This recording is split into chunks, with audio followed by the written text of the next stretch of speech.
Здравствуйте! Сегодня 20 число второго месяца 2020 года. Интересно, что это значит? Хорошая примета или очень хорошая для нашей программы? В рамках передачи «Хастагалаамта» интервью с Иналом Арзенба, инициатором и руководителем молодежного проекта «Гордость Абхазии».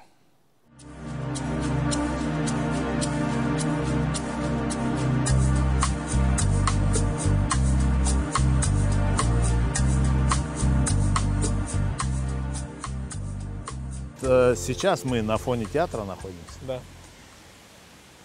Шекспир сказал: весь мир театр, все люди в нем актеры, и нам нужно выбирать и осуществлять какую-то свою роль. Вы с этим согласны вообще?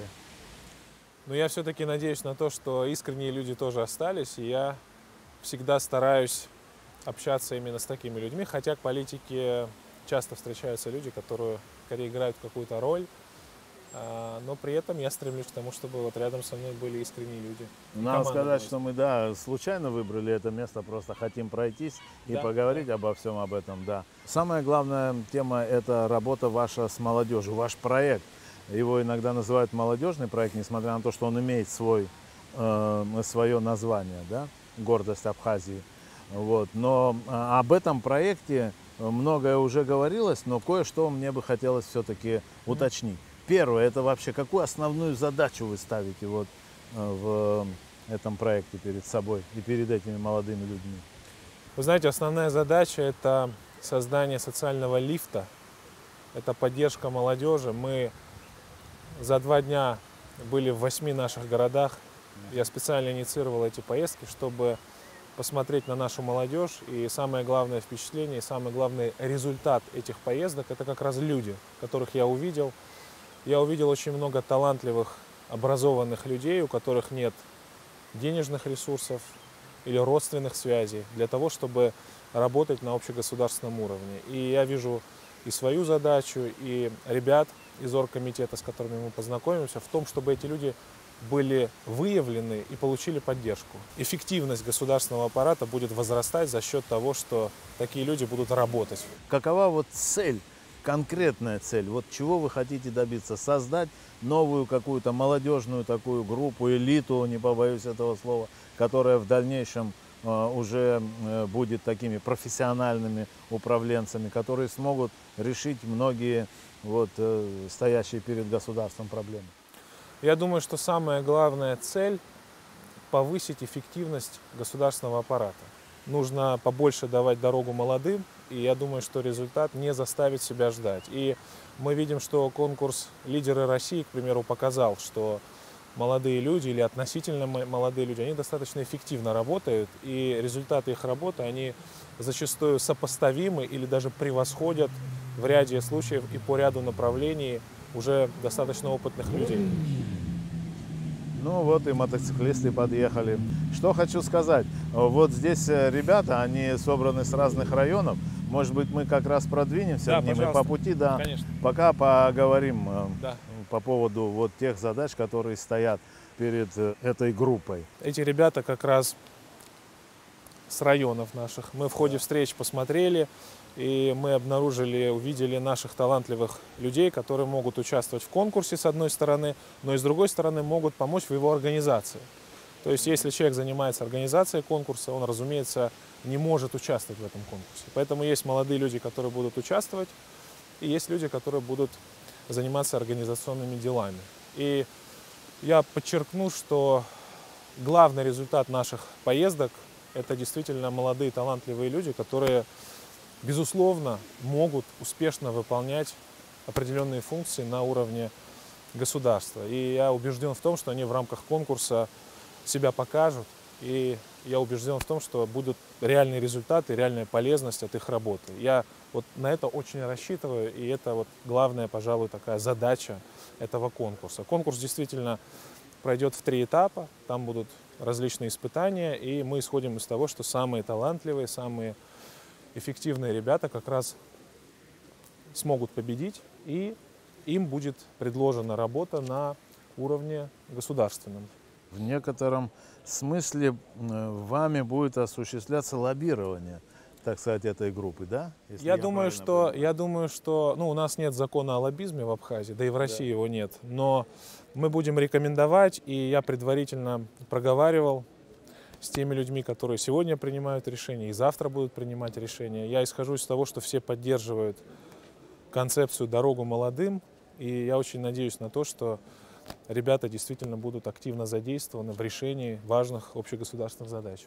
Вы говорили о том, что вы ездили вот по городам, встречались с молодежью. И что интересно, вы за 2 дня 8 городов как бы посетили. В таком активном режиме, да, мы решили за 2 дня объездить практически всю Абхазию и увидели очень талантливых людей, на которых, честно говоря, я очень надеюсь. И мы сейчас как раз с ними познакомимся.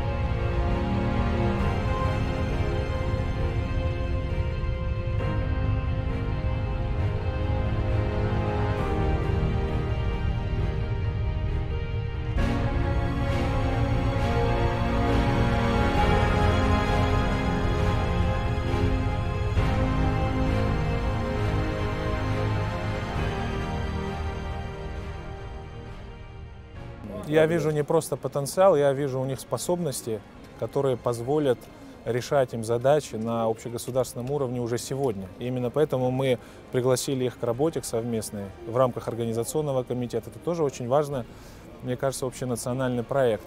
И я убежден в том, что ребята, которые будут участвовать в конкурсе, они себя проявят очень активно. Вот Саид, он у нас директор школы Алагадзы, да. Теолина из Творчала у нас, в Творчале у нас была встреча. Теолина тоже училась в России, очень получила хорошее, качественное образование, приехала в Абхазию, здесь столкнулась с проблемой трудоустройства. Вот вы готовы быть, так сказать, молодыми реформаторами в будущем? Готовы быть таковыми больше, чем кто-то готов с этим мириться и признать необходимость такого подхода. Достаточно дерзко, мне кажется. Ну да. Мы покажем, на что мы способны.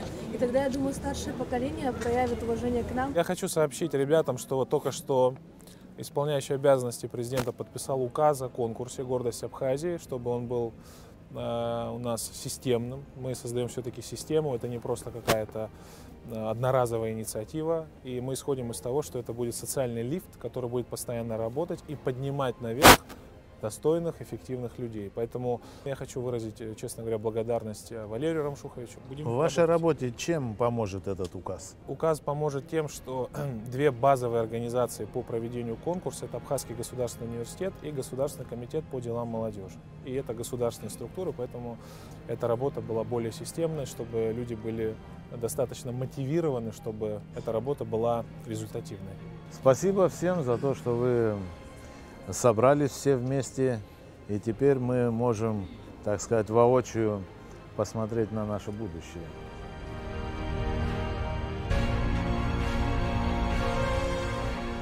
Мы надеемся на то, что все то, что вами будет делаться, и конкурсы, в которых вы будете участвовать, они будут достаточно освещены, чтобы мы имели представление о том, кто вы, как вы работаете, какие у вас намерения и к какому результату стремитесь. Спасибо. Спасибо, ребята. Вы человек здесь, может быть, я не прав, но вы меня поправите. Вы человек новый тут. К вам, конечно, приковано внимание. Все наблюдают за вами, тем более вы сейчас очень энергично ведете свою деятельность. И понятно, что все думают вообще-то о том, что представляет его выгода. У нас так принято тут, вы знаете. И в связи с этим я хотел бы задать вам такой вопрос, который бы поставил точки над «и» в конечном итоге. Вот о вашей, так сказать, политических предпочтениях, о том, что сейчас все думают, на чьей вы как бы стороне. То появляются фотографии фейковые, то не фейковые, где вы вместе то с одной командой, то с другой командой. Как вы прокомментируете вот такие представления? о вас. Я с вами соглашусь, что вопрос, кого ты поддерживаешь, он, наверное, очень популярный, да, в нашем обществе. Но я думаю, что я на стороне людей, на стороне молодежи. И я очень надеюсь на то, что вот будет создан вот этот социальный лифт, который позволит системно помогать молодым людям. Ровно с этим и связана моя активная, как вы сказали, деятельность. И я очень надеюсь на то, что все это будет работать, самое главное. И я буду тщательно следить за тем, чтобы это работало. Ни с кем из кандидатов вы сейчас не сотрудничаете? Я этот конкурс, эту концепцию обсуждал с кандидатами и поддержали все, потому что для того, чтобы это функционировало дальше, после избрания нового президента, конечно, нужно было это обсудить. Но кто бы ни был избран, я считаю, что надо поддерживать молодежь, и голос молодежи нужно слышать, как и вообще, в принципе, голос людей в нашей стране. Мы как раз на одной из встреч обсуждали, что необходимо повысить прозрачность государственного управления, необходимо повысить отчетность. И я вот исхожу из того, что в нашей стране, я надеюсь, мы будем смотреть на результаты, которые приносит человек. Если он результатов не приносит, значит, он не должен работать. Вот это как раз, мне кажется, будет основным таким вообще стержневым вопросом вашего проекта, да, с молодежью. Да, вы понимаете, мы как-то не привыкли к тому, что кто-то отчитывается. Мы не привыкли к тому, что за последние 25 лет ни один кабинет министров никак не отчитался за свою работу. И первое, это первое. А второе, никто и не проанализировал. То есть вот какой-то последовательности такой, которая бы вела к какому-то росту, да, вот этого тоже как-то не проходило. И ваша молодежь, наверное, и молодежное ваше движение, и вообще-то вот вся ваша новая группа, они, наверное, к этому стремятся. Безусловно. Как да. они будут работать вот вместе с этим? Какими инструментами они будут пользоваться, чтобы утвердить вот эту вот прозрачность? Те ребята, которые выиграют конкурс, чтобы они создали новую практику отчетности ежемесячной, чтобы люди приходили и отчитывались перед своим народом за свою работу. Если за месяц не накопилось никаких результатов работы, это означает, что работа неэффективная. Я считаю, что вот ежемесячные отчеты наших чиновников республиканского уровня, они просто необходимы для того, чтобы сами чиновники имели мотивацию. Они должны приходить и показать, что они сделали. Кстати, я считаю, что вот у нас есть такая практика, когда люди приходят на прием, ждут по 2 часа приема, приходят с протянутой рукой к чиновникам. Так наоборот должно быть. Должны чиновники приходить к людям. Вот если вы посмотрите на график президента России, при всем при том, насколько он занят, регулярные встречи с разными социальными группами он проводит. Он идет к людям. И в том числе и в регионах. Поэтому я считаю, что наша власть в Абхазии должна больше общаться с людьми. И я думаю, что таких проблем возникать не будет, которые у нас возникают, если будет больше общения и больше отчетности. Все мы сейчас как бы рассматриваем через призму вашей работы с молодежью. И нам интересно, конечно, какими инструментами будет пользоваться вот уже более-менее оформившаяся молодежь при решении таких проблем, как, например, борьба с организованной преступностью. Например, вы понимаете, клановость, которая у нас здесь присутствует. Как смогут молодые люди решить вот эти проблемы? Я думаю, что не только молодые люди, я думаю, что вообще это общенациональная задача. Когда наш родственник в беде, мы, безусловно, наш моральный долг помочь нашему родственнику. Но когда дело касается общегосударственных задач, когда дело касается государственного развития, не можем мы руководствоваться нашими личными или родственными интересами. В таком случае мы не построим государство. Конечно, этот переход будет достаточно болезненным, конечно, это трудно, но, тем не менее, мы должны двигаться именно в сторону, мне кажется, профессиональной, эффективной работы, которая не предполагает родственного фактора. Потому что если мы исходим из родственного фактора, то работа эффективной быть не может. А знаете, Инал, вот глядя на ту ситуацию, которая она у нас сейчас в Абхазии, можно смело сказать, что мы уже погрязли в этих взаимоотношениях. знаете, и клановых, и фамильных, и каких-то уже мафиозных тоже, которые за прошедшие 25 лет оформились достаточно так серьезно, если правду говорить. И для этого нужна, конечно, какая-то сила, решительность, воля. Безусловно. Понимаете, потому что в конечном итоге окажется так, что это или твой брат, или с кем ты воевал, или твой сосед, или с кем ты в детский сад ходил и так далее. Согласен. Я думаю, что... Вот такая принципиальность, она может быть возвращена? Мне кажется, что наша молодежь должна уже по-новому подойти. И самое главное, нужна воля, знаете, в принятии политических решений. Когда есть воля, решения принимаются. И самое главное, помогать людям, у которых есть воля принимать правильные решения. Инал, конечно, не избежать мне такого вопроса, который тоже многих интересует. Это ваша работа с Сурковым. Сейчас вот сегодня уже было опубликовано, значит, указ о его освобождении от должности. Какие у вас были взаимоотношения, какую пользу они принесли на Абхазии и как вы вообще прокомментируете деятельность Суркова здесь, в нашей республике? Ну, я могу сказать, что мы действительно достаточно длительное время работали с Владиславом Юрьевичем Сурковым, и это была очень полезная для меня работа, и я с уважением отношусь к Владиславу Юрьевичу. Хотя не всегда наши оценки, наши взгляды совпадали, и в том числе, и, наверное, прежде всего в отношении нашей родины Абхазии. Я могу сказать, что в определенный момент я принял решение двигаться дальше и начал заниматься уже в системе вопросами, связанными с межнациональными, межрелигиозными отношениями. Начал работать и общаться с лидерами наших традиционных конфессий российских основных. У вас есть определенные и, может быть, даже обширные связи в правительстве России.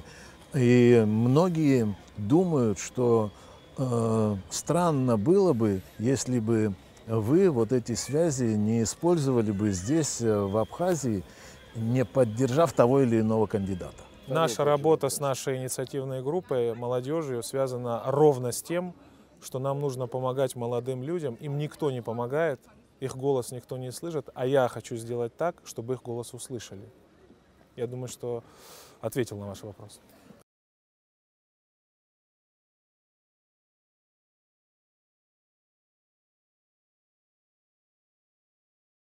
Вы знаете, что, Инал, мне вообще интересно то, как вы будете руководить, конечно, своим вот этим вот движением. Это одно. Но другое дело, для того, чтобы знать и как-то вот понять, на чем строятся ваши ориентиры, интересно узнать, кого из политиков, например, вы цените больше всего? Вы знаете, я очень много времени провожу за биографиями политических деятелей. Очень интересно мемуары многих политиков читать и вычитывать, и в том числе по много раз. Ну, наверное, если говорить о выдающихся государственных деятелях, приходит в голову, конечно, Ли Кван Ю. Выдающийся реформатор. Конечно, достаточно много критики в его адрес, связанных с действия, связаны были, конечно, во многом и с какими-то достаточно жесткими мерами, но, тем не менее, я думаю, что Ли Кван Ю, конечно, вошел в мировую историю как выдающийся реформатор, прежде всего экономический реформатор. Кроме того, наверное, Франклин Рузвельт, выдающийся американский президент, его всегда ставят в ряд с Томасом Джефферсоном, с Джорджем Вашингтоном. То есть он действительно выдающийся американский президент, который в значительной мере его решения помогли преодолеть сложнейший экономический период не только для США, но и во многом для всего мира. Но, конечно, прежде всего, его меры помогли возродить экономику Соединенных Штатов. Конечно, Владислав Григорьевич Арзенба тоже, безусловно, является человеком, который вдохновляет, и я часто пересматриваю выступления, читаю. Конечно, для всех абхазов это человек очень важный, знаковый. Кстати, я еще хотел, знаете, что прокомментировать. Вы сказали, что я буду руководить движением. Я на данный момент принял меры, действия вместе с ребятами И мы создали эту систему. Подписан указ президента, то есть создается некая система социального лифта. Я, безусловно, не хочу лезть с какими-то управленческими своими решениями. Я убежден в том, что и конкурсная комиссия, и наши молодые ребята, они способны сами управлять этим институтом.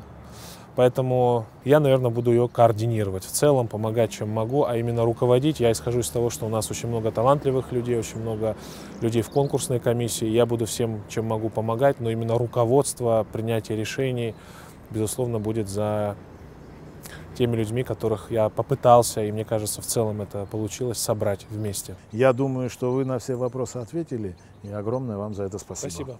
Я очень надеюсь на то, что в нашей стране произойдут изменения, и основным драйвером этих изменений будут молодые люди. А что касается разговоров о какой-то выгоде, самое главное для меня, чтобы мы показали, что мы можем открыто, честно, профессионально в Абхазии реализовать проект, который будет иметь пользу. И я надеюсь, что мы эти результаты увидим. Вы знаете, когда мы начинали работу послов доброй воли Абхазии, тоже говорили, что это политический проект, а на самом деле он был направлен ровно на то, чтобы помочь молодым людям реализовать их творческие проекты. И этот проект тоже молодежный, но он уже заточен на государственное управление. Да, но надеемся на то, что вот именно с вашей помощью у нас вырастет активная молодежь, способная осуществить реформы. Способная.